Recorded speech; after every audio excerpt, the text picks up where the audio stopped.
င်္ဂလာပါကျွန်တော်တို့ကိုမျိုးကြီးဒီဆိုထားတဲ့ဖျားပေးတဲ့ဆုဆိုတဲ့ရှင်လေးကိုဟောလိုဂီတာနဲ့ကျွန်တော်တို့တန်အတူလက်တီးကြည့်အောင်နော်ကီးကတော့ A flat key A flat ကိုကျွန်တော်တို့က G position နဲ့ကပ်ကိုနံပါတ်1မှာညှက်ပြီးတော့မှအဲ G position နဲ့ဒီမှာပြပါတယ် Okay intro မှာတော့ piano only ပေါ့နော် piano တီးတန်းကိုmusic လောက်ထားပြီးတယ်အဲ့ဒါလေးကိုကျွန်တော်တို့တင်ကြည့်အောင်ပါနော်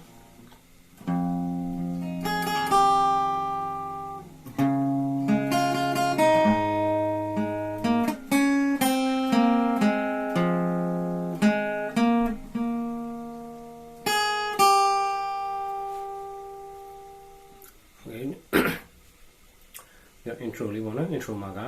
piano music တီးကြတာပေါ့နော် piano music ကိုကျွန်တော်ဂီတာနဲ့ဘယ်လိုလိုက်တီးမလဲပေါ့နော်ဂီတာနဲ့ဘယ်လိုတီးမလဲဆိုရင်ဒါကျွန်တော်လေ့လာထားသလောက်ပေါ့နော်တက်သလောက်လေးအတူတီးကြည့်ပါပေါ့နော်ဒီမှာ E minor နဲ့စမယ်6 4 3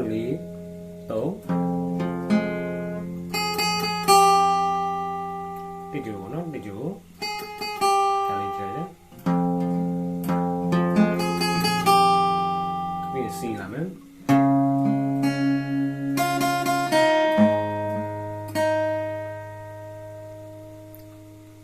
ပြီ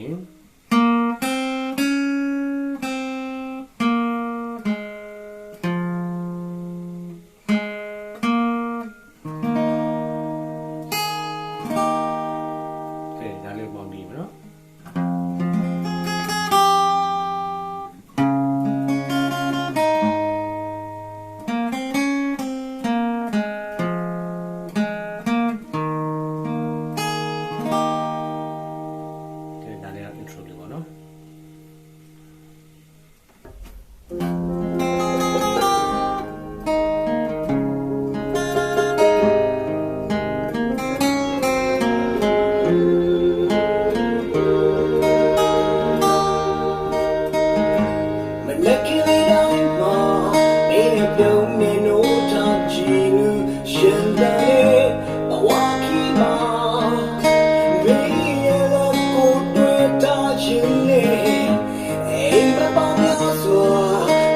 ရှိအနာဂတ်ကိုမျှော်ရင်ကြုံလာမယ်အခက်အခဲတွေရှိလဲမမှုတော့ချင်များခိုင်းတယ်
ရစေ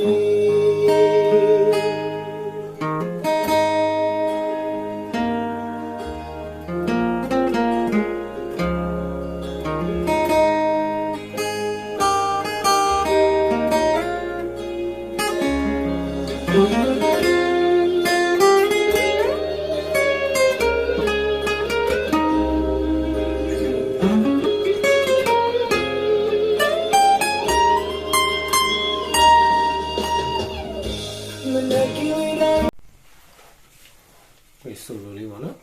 ဆိုလိုမှာက piano ဆိုလိုလေးရင်လာတယ်ပေါ့နော် piano စီလေးကဆိုတော့ဒီကောင်လေးကလေးကျိုးလွှတ်ကျိုးကနေစားမယ်ပြီးနှစ်ကျိုးသုံးခွက်ပြီးနှစ်ချောင်းဒါလေးပေါ့နော်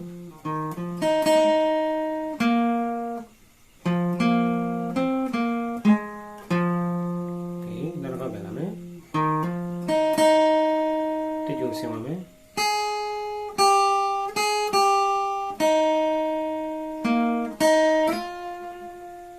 ပြီးရင်စီကို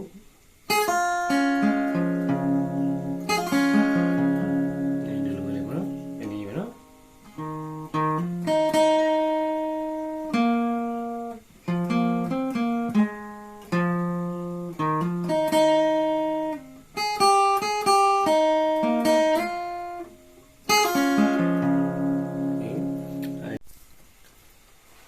လီဂီတာဆိုလိုလေးပေါ့နော်လီဂီတာဆိုလိုကကြတော့ electric guitar တီးရတာပေါ့နော်ကျွန်တော်ကတော့ hollow guitar နဲ့ပဲတီးပြတာပေါ့နော်အဲ့တော့လေးစု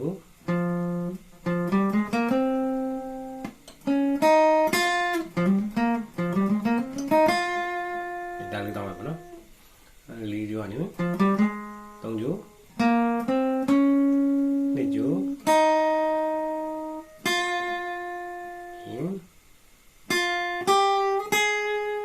ဟို16ပုံစံပဲ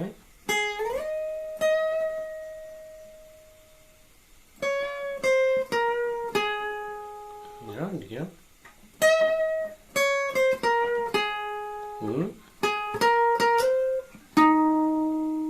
okay ဒီဒီပိုင်းဆိုရင်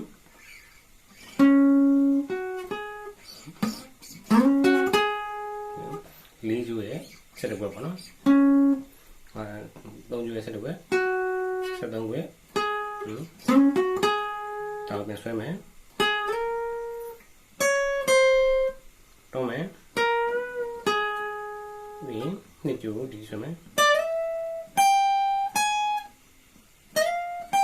ဟုတ်လား sorry ဒီစီဆွဲပါနော်ဒီကနေ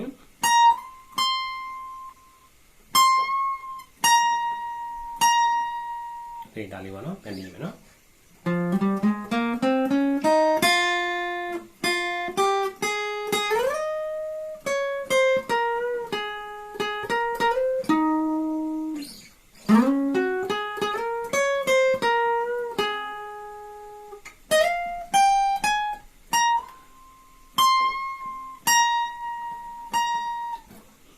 ဒါပါမယ်နော် last ဆိုလိုလေးပေါ့နော်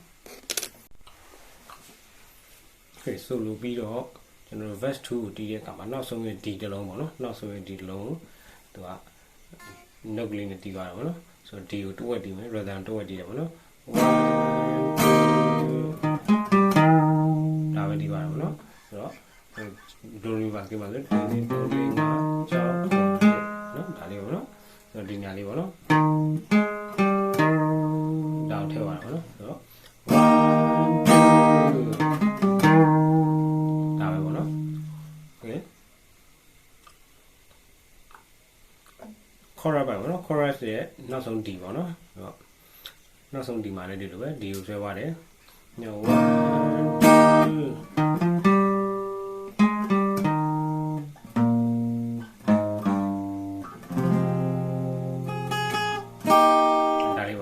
2ဒီကောင်ကြတော့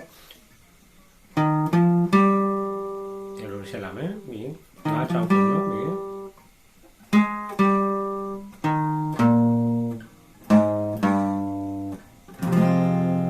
ခေတ္တလေးဒီမယ်နော်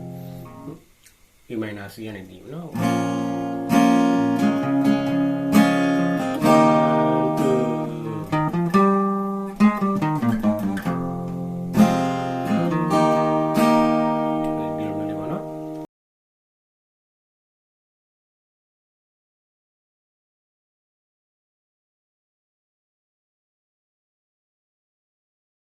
ပြန်လိုက်တည်မယ်နော်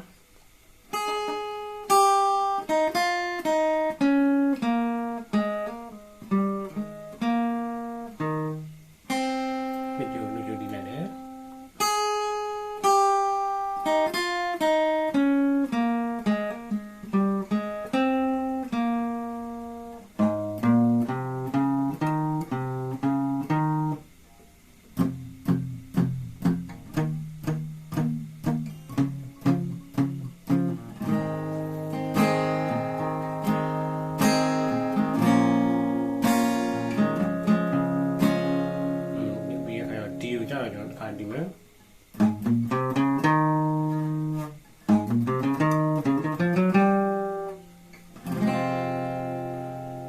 ဒီအမြန်ဒီပါနေတယ်ဗောနော်ဒီနောက်ဆုံး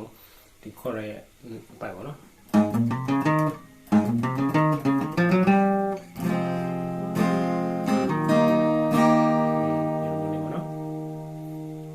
နောက်ဆုံးမှာကျတော့ E flat ဗောနော်